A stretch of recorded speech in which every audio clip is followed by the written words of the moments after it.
The Chicago Bears should not trade up in the 2021 draft to try to get a quarterback. It has gotten out of hand. It has gotten out of control. The pent-up demand for a quarterback is too overwhelming. And let's take a look at what the San Francisco 49ers did about a week ago, moving up to get to the number 3 spot. And think about that. Think of the price the San Francisco 49ers paid just to get up to number 3. You're not getting Trevor Lawrence. Probably not. You're not even getting the number 2 guy, maybe. So you got to be pretty comfortable with one of the 3 quarterbacks that you have at the top of your board to make a move like that, which smacks of desperation, because the 49ers can still be usurped. Like, they're one of the things that has a deal. Like, I had a girl who I knew who was like, hey, if we're both single when we're 40, we'll get married, type of thing. We both got married before 40, but you know what I'm saying? Like, somebody can still swoop in there and take whatever player you're looking at. And it's just insane to me. It's kind of like going and purchasing a ticket and paying scalper prices to go see Pearl Jam. And for you kids, Pearl Jam was a band that was very popular when I was growing up. But you're paying money to go see Pearl Jam, maybe. Like, yeah, it might be Pearl Jam, or you could end up going to get these tickets for the Dandy Warhols. And no disrespect to the Dandy Warhols, a band that I actually like, but you're still paying for something with an expectation of, I hope I'm getting this one thing. I still might not get it. And for me, it has gotten too out of hand for the Chicago Bears. I know that it sucks that we don't have Russell Wilson. And by the way, if they want to make a trade for Russell Wilson, that's a completely different thing. Because think about this too.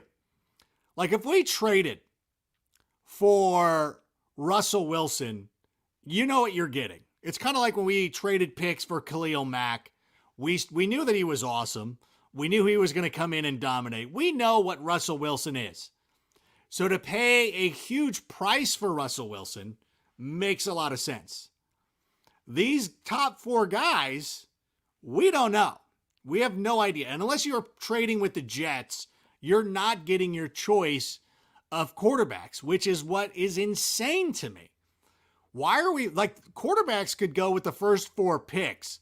And even if the Falcons don't use a pick for a quarterback at number 4, they could certainly swap spots with a team like Carolina or the New England Patriots, a team that wants to jump up and grab a quarterback. So to me, we've been priced out of the market.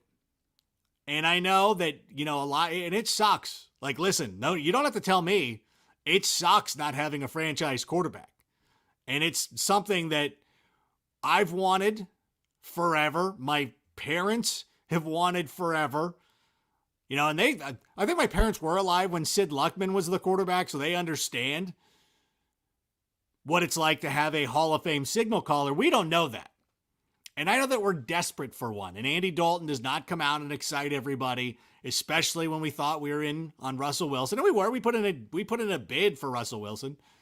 For everybody who's upset, like, oh, thanks for getting me hyped up on Russell Wilson. You're like, yeah, they tried to trade for him.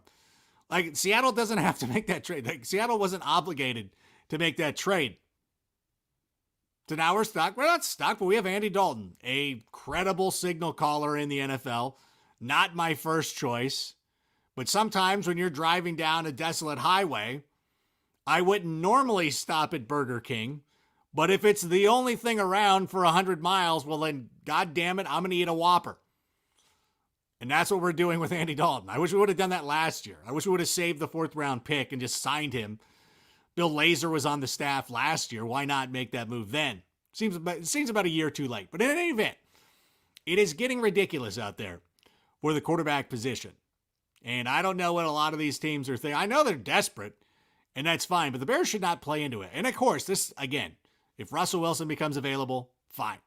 If one of these quarterbacks falls to number 20, good. All right, fine. I'll do that too. If one of the, you never know. Like, there's an opportunity.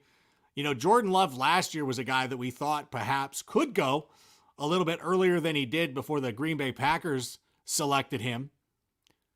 So it makes a lot of sense, wait it out. If Mac Jones, for whatever reason, is not the guy the 49ers want, and they want Trey Lance, for instance, and he falls to 20, fine. If you move up to 15 even, whatever. That's a little bit different. But the overspend is what's driving me crazy. And I like these quarterbacks as well. Like, don't get me wrong. I like Zach Wilson. I like these guys. But I also like In-N-Out Burger. I'm not paying $100 for a double-double. At some point, you have to draw the line. Like, I would like that. I'm not paying that much for it. It's like being on eBay. Like, anytime you see something that you want on eBay, put it on your watch list. Because that seller will show up and be like, I'll give it to you for 20% off. Like, I got this sick UNLV polo shirt arriving this week because I was like, I just put it on my watch list, waited 2 hours, got an offer for 20% off, free shipping. Like, I'm a G. I know what I'm doing. Maybe I should be the GM of the Bears. So my thing is, we've been priced out of the market. And remember, like, all these quarterbacks are risky. And I go back to Draft Dr. Phil, just posted this on Instagram the other day, might have been yesterday. All the talent evaluators in 2017, and I'm talking Mel Kiper, Todd McShay, a lot of these guys had Mitch Trubisky as their number one quarterback coming into the draft. The only guy who didn't, Daniel Jeremiah, who had Deshaun Watson at number one. And Barlissimo, I saw your question. If the Deshaun Watson situation is a little bit different now, like, I don't know what's going on, and there's legal ramifications, so it's a little bit tough to speak on. From a football talent perspective, I would want Deshaun Watson. We'll have to see how that plays out. There's a lot of things I don't want to get into, but let that play out. And let's go back to 2017, when Mitch Trubisky was kind of the somewhat unanimous, outside of Daniel Jeremiah, of NFL Media, NFL Network, who had Deshaun Watson at number one. Remember that. But a lot of people love Mitch Trubisky. But here's the thing. If you're going to make a move for a quarterback this season, Mitch Trubisky, and not because of the failure of Mitch Trubisky, but the situation that he was brought into.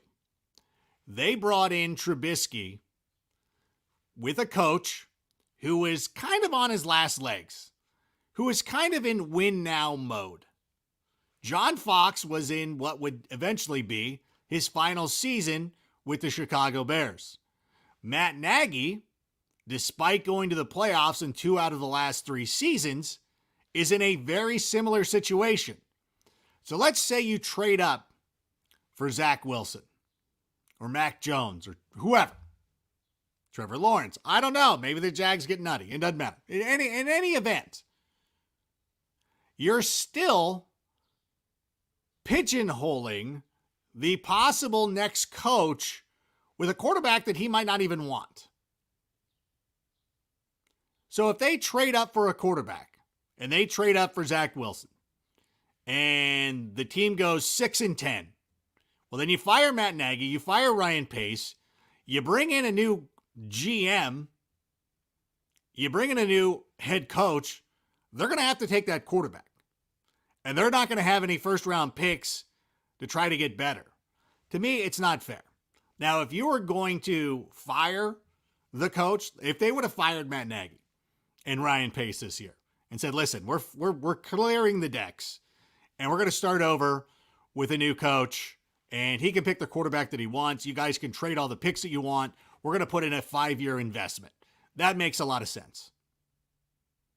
But for a coach who needs to win, you got the veteran quarterback. I would love to trade for a veteran, be it Russell Wilson. If Deshaun Watson, if that situation clears up, fine, him as well. But it doesn't make sense to overspend for one of these rookies, even though I like them. Like, they could be fantastic. It makes no sense. And it also, like, think of the Jets situation. And this is why I think the Jets should draft a quarterback. I think the Jets shouldn't trade. I think they should trade Sam Darnold. And I'm a huge Sam Darnold guy. I think that Sam Darnold can be good. But with the current situation, Robert Saleh comes in there. It's his first year. You don't know what you have with Sam Darnold yet. So if he goes out there and Sam Darnold ends up being the quarterback that I don't think that he can be, like let's say he doesn't, let's just say he's not an NFL quarterback. I don't believe that, but let's say he's not. Well, then your coach now has to spend next year grooming another quarterback, Mike LaFleur. What if Mike LaFleur's fantastic and gets hired away by something? Watch it be the Bears, because that's a Bears move right there. Like, hey, we'll hire the brother of the coach of the Green Bay Packers. But you see how it is? Like, you might as well give that current organization the opportunity to reset and go for it with the quarterback that they want. That's why I think the Bears should just roll with Andy Dalton. Now, if one of these guys falls, even if you want to take a second-round guy, you draft a quarterback in the second round, kind of like how the Eagles did last season with Jalen Hurts. I'm not mad at that either. I think that's a fine possibility. So for me, as much as I would love for the Bears to draft a quarterback or trade up, or just trade up for one, I don't think they should do it. By the way, I want to get this out there before. I'm sure I'll talk about this at some other point. Don't count out the Lions drafting a quarterback either. I know they got Jared Goff, but you can't be satisfied with Jared West Coast, Motor City Trubisky, non-athletic Trubisky, by the way. I'm going to go through some of these questions. Now, Berlissimo's asking some questions. Listen, that was today. All right. Yeah, Mitch was number one. Here's the thing. Like, I think you can do better than Andy Dalton. I think that the quarterbacks, this is the thing. Like, I think, yeah, a lot of these quarterbacks who are in the draft will probably end up being better than Andy Dalton. But for the price that we're going to have to pay, and it's a pretty big risk. Do you want to take that? Well, let me ask you. Do you want to take that risk for Matt Nagy and hamstring your franchise? Because if you draft the quarterback that Matt Nagy is picking, you're basically telling him you're going to give him another year, which is fine with me. I like Matt Nagy. I know a lot of you don't, but for me, it just doesn't make a lot of sense. But in any event, listen, I like Darnold too. If Darnold becomes available, I would be happy to put him out there. And, I don't know who would wear number 14. I think Andy Dalton already stole that from him. So there'd be a fight for that. And if Darnold could end up being had for a 4th round pick or something like that, who knows? Like once the Jets draft a quarterback, they've pretty much run out of options. And I'm not even saying that you run out of like you're not going to explore opportunities to bring in somebody like Sam Darnold or Gardner Minshew or somebody like that. Gardner might be available, but he could end up going to a team like the Broncos. Think of all the teams that are still like there's a crazy amount of teams that could be in the mix for quarterbacks too. New England, a lot of people think that Mac Jones would be a guy that they would draft if he falls that far. I mentioned the Detroit Lions. What is the correct pronunciation on that? I know I was admonished for this during the season. I've already forgot. I always say Detroit. D as in the D, not duh. But in any event, so my final thing, listen, I'm not saying that Andy Dalton is the savior or anything like that, but if you took anything away from this, Smokey Nelson, Josh, what is going on? If you take anything away today, the price is too rich. I don't want to pay that. I like Lou Malnati's. I'm not paying $100 for it. So in any event, thank you so much for joining us here today. I'll be back soon. If there's any breaking news over the next couple of days, I will return. Otherwise, we'll be back. We'll start doing some mock draft Mondays. I'm going to have my own mock draft, what NFL teams should do. That's going to be coming out on NFL.com this week. We'll talk about it next week, go over some of the picks that I made, some of the advice that I'm giving some of these teams. Thank you so much for joining me, and we'll see you next week.